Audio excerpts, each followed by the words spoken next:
Back on Sports Bit, Paulie and Teddy, big game breakdown coming up. College football now. It was supposed to be a light schedule. You didn't have a lot of marquee games, but all hell broke loose.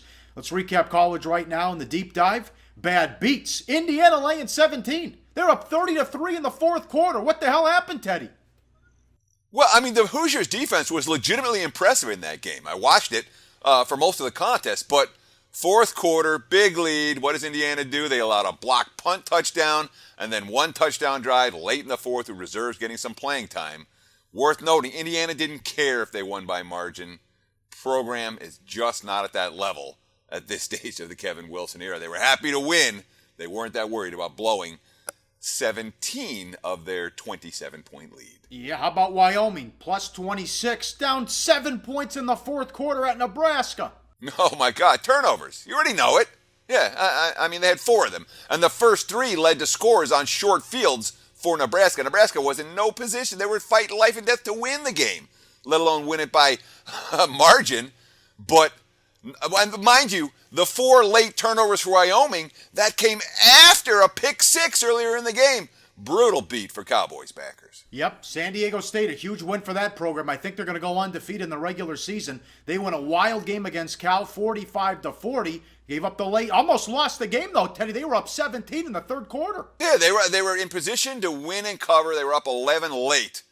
And then they gave up the backdoor TD to Cal. And then they allowed Cal to recover the onside kick. And then Davis Webb had a wide open receiver streaking down the middle. And he couldn't hit him. And there's going to be a number of quarterbacks that you're going to see that had monster stats from Saturday. And I'm telling you what, they didn't play great games. Davis Webb was one of them. Put up huge numbers against San Diego State. And he missed not just the wide open receiver for the game winner, but several other big plays throughout the course of the contest. Webb, big numbers. He wasn't really that good.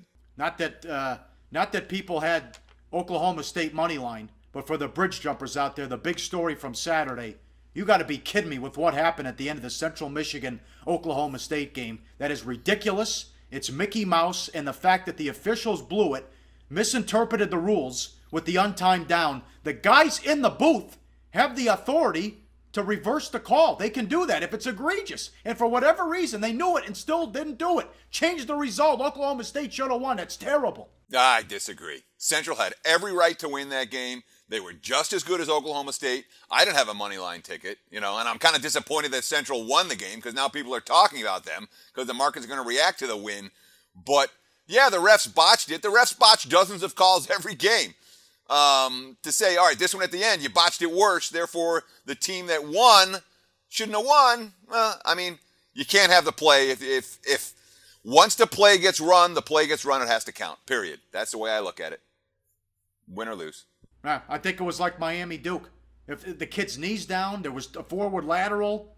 Just change the result. Change the result. I agree with you. Yeah, well, it's worth noting that the officiating and the replay crews for that game have already been suspended. And it was like a 2-game suspension. It wasn't like a little slap on the wrist. It's like, yeah, you guys are going to get punched. You embarrassed us. Yeah, they did. Should have been a month. It was a horror show. All right, plenty they of don't have enough refs? Yeah, right. Yeah. Plenty of bad bets. Kansas. What are they're betting Kansas. Wow, that didn't last long. They got beat. That big move on Kansas.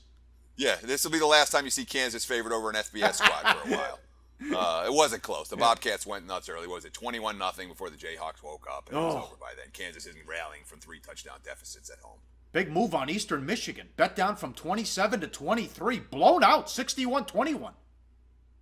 Yeah, I mean, Missouri found a defense they can move the ball against. Yeah. Of course, it won't happen like that against SEC competition. Yeah, Penn State Pitt total. Bet down from 49 to 44. It was a shootout. 81 point, what was it, 42-39? 81 points scored. Yeah, I mean, wild game. There were no red zone stops. It was just touchdown. But Nittany Lions games, they just can't be totals in the low 40s anymore.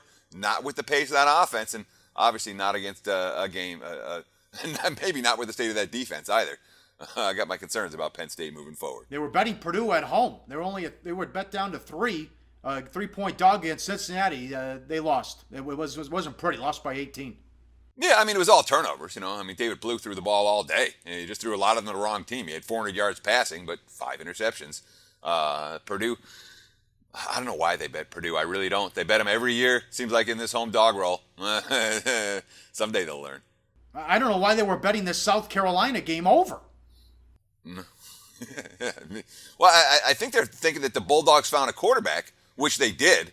But you can't be betting Gamecocks games over in the 50s. Certainly not, it was that 44 up to 51. There wasn't much hope for that to be a high-scoring game, and it wasn't. Yeah, well, we told you. Another winner last week. Mike Leach at his best. Thoughts against the world. Backs against the wall when they're big dogs. They bet Boise up to 13. Washington State had a chance to win. Yeah, they were live. And Washington State had a pick six in that game that ended up being the difference maker between winning and losing. But they were live to win straight up, just like we told you they would be last week right here on SportsBit. They bet Texas Tech heavy. Texas Tech lost 68-55 to Arizona State. Bullage had 8 touchdowns for Arizona State.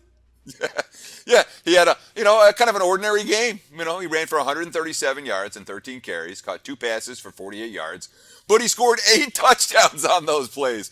Demario Richard had 30 carries. He caught 3 passes and did not score a touchdown.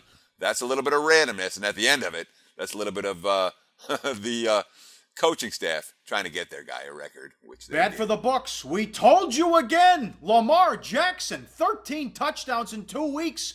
All Louisville money, all money to the over, and no problem cashing again. Yeah. This is a bad game for the house. The Friday TV game. Where all the money's in the favorite, all the money's in the over, and it's favorite and over cashing. A ton of money. And yeah, you were texting me during the game, Paulie, saying, "Are you watching this?" I'm like, "Yeah, I'm watching this." Lamar Jackson was unbelievable in that game. And they're like, the commentators make me crazy, Paulie. They make me crazy. They're like, Lamar Jackson's been the best player in the country for the first 2 weeks. Does he deserve Heisman consideration? Like, isn't the Heisman Trophy supposed to go to the best player who's having the best year, not the guy who got the most hype back in August? Of course he deserves Heisman consideration. He's been insane, and the books took it on the chin in that Louisville game Friday night. Let's continue. Bad for the books. A lot of money on Central Michigan and Connecticut. Yeah, the Connecticut result was particularly bad for the house because it went from 7 down to 3.5, and there are a lot of shops that got stung pretty bad on the middle there because they were betting it minus 3.5 and plus 7. Huskies roar back from a 21-0 deficit to lead 24-21, but they couldn't stop Navy one last time. And Central, as I said earlier, they deserved to win that game. They were every bit as good as Oklahoma State in Stillwater. Bad for the books continues. 2 5-point moves that got there. Texas and Air Force. Yeah, Air Force won, 48-14? It wasn't that close. They could have won that game by 100. Literally. It certainly felt that way. Yeah, the game's not long enough for Air Force to win by 100, but there wasn't much resistance in the second half. Let's just put it that way. In Texas, beating up on UTEP, the betting markets aren't going to make that mistake. The books aren't going to make that mistake on Texas anymore. They know now that the Longhorns are a team that's going to attract some betting attention. UTEP better this year, but they're not ready to hang with Power 5 conference foes. 2 more, fiddle in the middle, Texas San Antonio, and a shootout. Hey, Vandy played an over.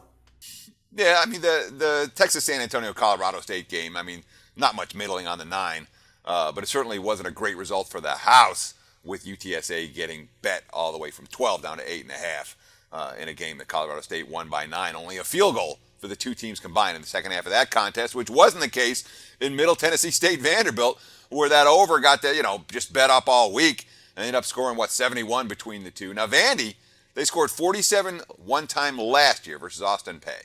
Their second highest scoring game was 28. Their third highest was 21. And the other 9 games, they scored 17 or less. So I think it'll be a while before Vandy scores 40 plus again, although they do play Tennessee State on October 22nd at home.